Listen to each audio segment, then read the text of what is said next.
আজকের অনুষ্ঠানের বিশেষ অতিথি এই ইউনিয়ন থেকে নির্বাচিত বারবার চেয়ারম্যান জনাব দেলোয়ার হোসেন, উপস্থিত কাশিয়ানী উপজেলা বিএনপির বিপ্লবী সাধারণ সম্পাদক জনাব শেখ মোহাম্মদ সেলিম, উপস্থিত কাশিয়ানী উপজেলা বিএনপির সম্মানিত সহসভাপতিবৃন্দ, সম্মানিত যুগ্ম সম্পাদকবৃন্দ, উপস্থিত কাশিয়ানী উপজেলা বিএনপির বিভিন্ন পর্যায়ের সম্মানিত নেতৃবৃন্দ, উপজেলা যুব দল, ছাত্র দল, স্বেচ্ছাসেবক দল, মহিলা দল সহ সম্মানিত নেতৃবৃন্দ এবং আমার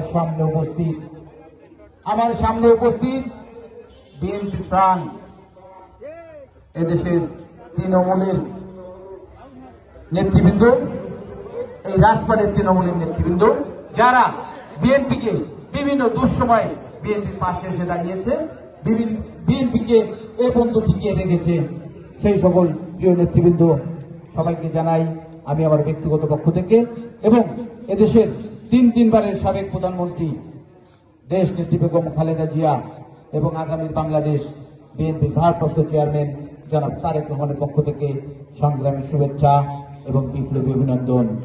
প্রিয় বন্ধুরা আমার, আজকে সত্যি আমি অনেক আনন্দিত। আজকে রাজপাটবাসীর কাছে আমি কৃতজ্ঞ, কারণ 2011 সালে আমি এই রাজপাটে এসেছিলাম। 2011 সালে এই রাজপাট উচ্চ বিদ্যালয়ে আমরা এসেছিলাম। সেই সময় আমাদের আজকের এইখানের অনেক নেতৃবৃন্দই কিন্তু আমাদের সঙ্গে ছিলেন। আমরা কিন্তু অত্যন্ত দুঃখ ভারাক্রান্ত হৃদয় নিয়ে এখান থেকে চোরের মতো পালিয়ে যেতে হয়েছিল আমাদেরকে। তৎকালীন রাজপাট ইউনিয়নের আওয়ামী লীগের নেতৃবৃন্দ আমাদের সাথে এমন দুর্ব্যবহার করেছিল, সত্যি আমার তখন মনে হয়েছে আমরা বোধহয় এ মাটির সন্তান নয়, আমরা বোধহয় এই কাশিয়ানীর সন্তান নয়, আমরা বোধহয় রাজপাটের সন্তান নয়, আমরা বোধহয় গোপালগঞ্জের সন্তান নয়। তারা আমাদের সঙ্গে এমন খারাপ আচরণ করেছিল। তৎকালীন কাশিয়ানী থানার ভারপ্রাপ্ত কর্মকর্তা মনির নামে একটা চরম বেয়াদব পুলিশ অফিসার ছিল, যে পুলিশ অফিসারকে আমি এখনো মনে প্রাণে খুঁজি। আমি আপনাদের কথা দিলাম, ওই পুলিশ অফিসারকে খুঁজে ও বাংলাদেশের যে প্রান্তেই থাকুক না কেন ওর শাস্তি কিন্তু আমরা দিব। এবং আপনাদের কাছে উদাত্ত আহ্বান জানাবো, ওই মনির নামে যে ভারপ্রাপ্ত কর্মকর্তা এই কাশিয়ানী উপজেলায় ছিল, তারা আপনারা আজকের থেকে তাদেরকে খুঁজবেন। ওকে আমরা যেখানেই বাংলাদেশের যে প্রান্তে পাই ওর বিচার আমরা করবই।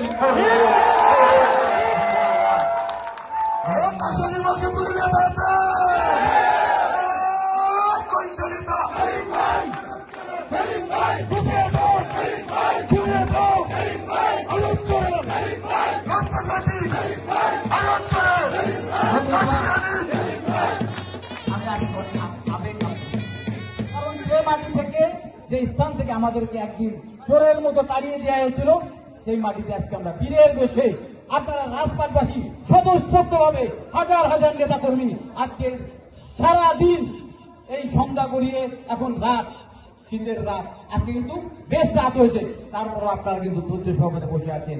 এজন্য আমি আপনাদের প্রতি আবারও কৃতজ্ঞতা প্রকাশ করছি।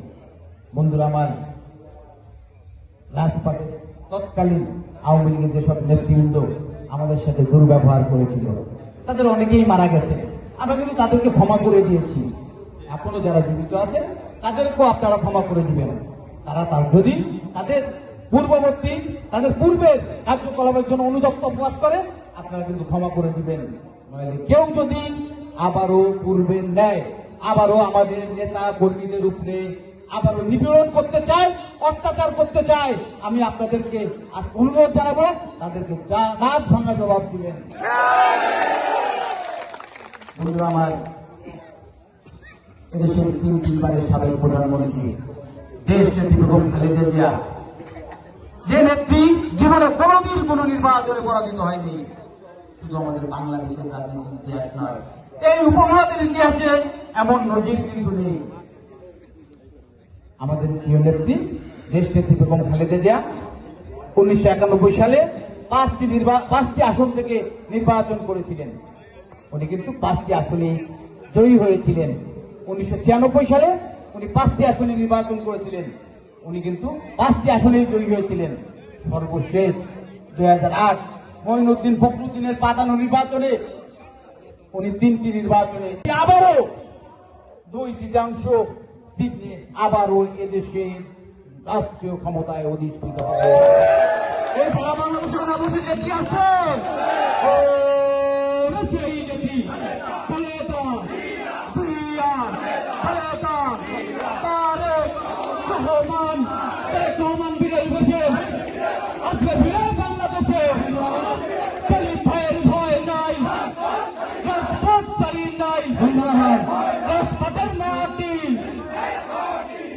আজকের এই রাজপথের মাটি থেকে গণতন্ত্র পুনরুদ্ধারের যে আন্দোলন শুরু হলো, আপনারা এই ধারাবাহিকতা রাখবেন। ইনশাআল্লাহ আগামী ডিসেম্বরের মধ্যে এদেশে একটি সাধারণ সুষ্ঠু নির্বাচন হবে, যে নির্বাচনের মধ্য দিয়ে আপনারা দেশ নেত্রী বেগম খালেদা জিয়া এবং আমাদের প্রিয় অভিভাবক বিএনপির ভারপ্রাপ্ত চেয়ারম্যান তারেক রহমানের প্রার্থীকে ধানের শীষে ভোট দিয়ে এই গোপালগঞ্জ 1 থেকে নির্বাচিত করবেন, আমি এটাই প্রত্যাশা করি। ইনশাআল্লাহ আপনারা যদি এই আসন থেকে দেশ নেত্রী বেগম খালেদা জিয়া ধানের শীষের প্রার্থীকে বিজয়ী করেন, ইনশাআল্লাহ আমি মনে প্রাণে বিশ্বাস করি দেশ নেত্রী বেগম খালেদা জিয়া আপনাদের জন্য বিশেষ কিছু উপহার দিবেন। তাই আমি আমার বক্তব্য না বাড়িয়ে আমি আপনাদের প্রতি আবারও কৃতজ্ঞতা অভিনন্দন জানিয়ে শেষ করছি। আল্লাহ হাফেজ।